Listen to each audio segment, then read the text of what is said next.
Salve, salve, amigos do canal Detetive Vascaíno. Estou de volta para falar de Vasco. Vasco que vive um momento de incertezas fora de campo e de intensa turbulência dentro das quatro linhas, com a ausência de vitórias. Vindo de duas derrotas seguidas, o técnico Álvaro Pacheco, o time tem a chance de encontrar o caminho das vitórias nesse jogo de domingo contra o Cruzeiro. Jogo de alto risco e que nem passa pela cabeça do torcedor do Vasco ver o seu time perdendo pontos bobos em São Januário, onde aconteceu o último triunfo na competição contra o Vitória da Bahia. Vou te trazer todos os detalhes da equipe que pega o Cruzeiro pelo lado do Clube Mineiro. Como de praxe, trago um convidado para passar todas as notícias da Raposa. Fique ligado até o final, deixa o like, compartilhe, se inscreva e vem comigo nessa.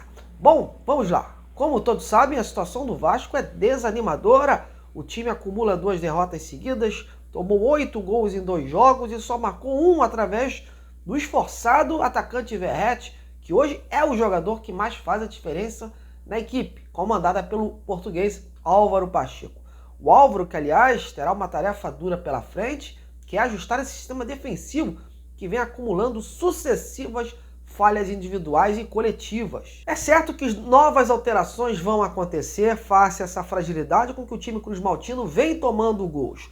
Porém, a maior dúvida hoje é no tocante ao esquema de jogo. O treinador português tem uma preferência pelo 3-5-2, mas diante de tudo que vem acontecendo, vislumbra, junto com a comissão técnica, mudar para fechar mais esse meio campo. Nesse caso, teria que tirar um zagueiro e colocar um jogador de mais marcação, de mais pegada no meio. Uma alteração praticamente certa será o retorno do João Victor, expulso contra o Flamengo. O fato de conhecer as características do jogador desde quando trabalhava em Portugal credencia o atleta ter boas chances de começar jogando. Resta saber se entrando para se juntar aos contestados Maicon e Léo ou barrando, por exemplo, o Maicon e colocando mais um volante ali no meio. Há uma tendência de continuidade do Zé Gabriel como volante e a permanência do também contestado chileno Galdames, que com o desfalque do Payet, que vai ficar de fora novamente, acaba encontrando uma brecha, para seguir na equipe. O Galdames que vem sendo bastante criticado, e com toda razão, por conta do seu pouco futebol demonstrado em campo. Um jogador que está de olho numa possível vaga no time, caso o Álvaro venha mudar o esquema, é o Hugo Moura. Ele reúne aí características de mais pegada e poderia fazer aí par com o Zé Gabriel, assim como o Matheus Carvalho, que não foi relacionado na última partida e deve retornar nessa. Outra mudança prevista, que eu já tinha trazido aqui, essa possibilidade no vídeo de ontem, é em relação ao parceiro do Verratti. O Álvaro já colocou o garoto Ryan, apareceu com o Rossi no último jogo e agora a tendência é dar uma oportunidade ao Adson, que vem tendo maior mobilidade lá na frente. Mas é aquilo, meus amigos, com o Álvaro Pacheco, nada é o que possa parecer. Isso, aliás, é uma situação que acaba trazendo uma instabilidade em relação aos jogadores que são avisados em cima da hora, que vão para o jogo. O Álvaro conversa com alguns atletas de maneira individual, mas a confirmação mesmo do time titular ocorre mesmo durante a pré-eleição. Por isso, cravar aqui o time que vai a campo é uma tarefa muito complexa. A gente tenta pontuar aqui uma vertente, O Léo Jardim, claro, confirmado como titular absoluto. Puma Rodrigues, talvez siga na lateral direita. E aí a dúvida, 3 ou 2 zagueiros, João Victor deve retornar. E se confirmar o trio de zaga, seria ele, o Maicon e o Léo Pelé. Caso entre com 2 zagueiros, acredito que vá de João Victor e Léo. Para a lateral esquerda, segue o Lucas Piton. E aí no meio, mais dúvidas. Zé Gabriel, Galdames e David devem permanecer. Caso se confirme o esquema com 2 defensores, a entrada de mais um volante surge como opção. Aí a gente tem o Hugo Moura, que poderia ficar com a vaga. Tem o Matheus Carvalho, não acredito muito. Na frente, a maior possibilidade é o Adson e o Verratti. E você, iria com 3 ou 2 zagueiros? E essa situação do Galdames, hein? Não acha que já está na hora dele amargar um banquinho? Então, comente e participe. Bom, agora chegou a vez de falar do Cruzeiro, que já está no Rio de Janeiro para o duelo de amanhã em São Januário e fora de campo.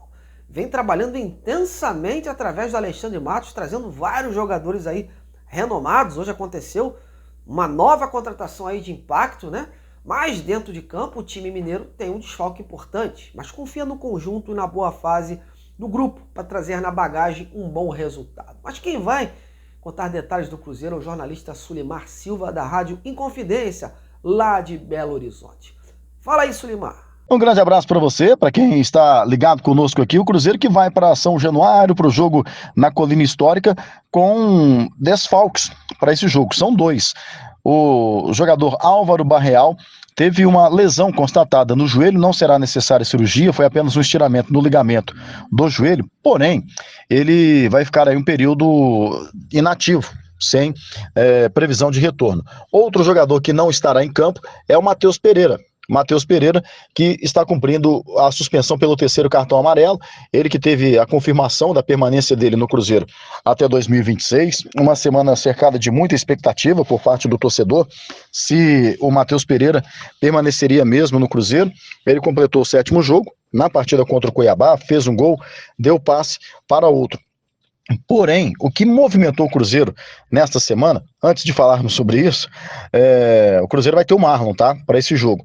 Mas ainda não tem aí nenhuma sinalização de time que vai atuar, né? O Cruzeiro tem William na lateral direita, por enquanto Anderson no gol, a dupla de zaga continuando com João Marcelo, Zé Ivaldo e o Marlon voltando à lateral esquerda.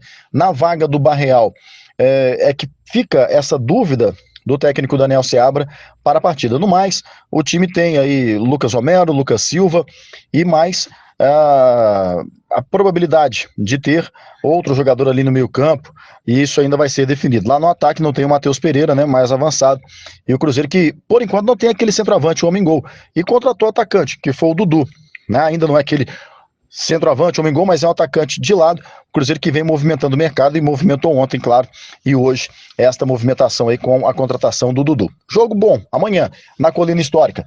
Um abraço para vocês, direto de Belo Horizonte, falou Sulimar Silva. Obrigado, amigo. Bom, seja o que Deus quiser, fato é que não dá mais para o Vasco seguir perdendo pontos no campeonato, ainda mais em sua casa. O novo tropeço, a situação pode ficar ainda mais tensa, as nuvens já estão carregadas em São Januário, e um vendaval poderia rolar aí se a equipe do Álvaro Pacheco não corresponder em campo. Poderia até sobrar para o português. Antes da gente terminar, só uma pincelada rápida numa informação que surgiu hoje mais cedo, dando conta de algumas exigências que o Felipe Coutinho teria feito aí para o atual presidente Pedrinho para fechar com o Vasco. O Papo Edmundo, no seu canal, informou sobre essas exigências que poderiam estar emperrando o negócio. E horas depois surgiram aí rumores, outras informações, de que além de um time mais forte e garantias bancárias, coisa que eu já tinha trazido aqui, o Meia teria solicitado as contratações do Souza e do Alex Teixeira, grandes amigos do craque e que foram revelados também juntos aqui no Vasco. Olha, que o Vasco está precisando de reforçar, claro que está. Porém, nesse momento de alta competitividade, eu não acredito que o Souza iria acrescentar muita coisa. É um jogador que vem convivendo com uma lesão crônica e vira e mexe não vem jogando assim regularmente. O nível do futebol brasileiro é intenso, né? E o Vasco vive uma interna pressão por resultados, ainda mais nesse momento. Se chegar por contrato de produtividade, é uma coisa. Mas investir aí, pelo Souza, por tudo que já foi dito, de repente é tirar a chance de chegar, né? Um jogador mais novo com mais recursos. Sobre Alex Teixeira, tá parado desde que saiu do Vasco e não conseguiu render direito nem numa Série B treinado pelo Ramon Dias, né? Oscilou bastante e é um jogador que tem como forte sua explosão. E ele aqui, pelo menos aparentemente, ele perdeu isso, né? Quando passou aqui no Vasco. A gente não viu essa explosão do jogador, né? Fisicamente estava abaixo, então não creio que seja também uma solução para este momento. Não sei o que vocês pensam sobre isso, até porque é um tema complicado, né? A torcida anseia pela volta do Felipe Coutinho, mas seria obrigado também a se contentar com os pedidos aí de um jogador. Será que isso também não poderia gerar ruídos do grupo? É um tema polêmico, né? Então comente aí, opine sobre essa possível vinda do Felipe Coutinho, atrelada à vinda do Souza e do Alex Teixeira. É isso, meus amigos, eu vou ficando por aqui. Amanhã a gente estará de novo aqui no canal, no pós-jogo desse Vasco e Cruzeiro. Um grande fim de sábado, um grande início de domingo. E até lá, meus amigos!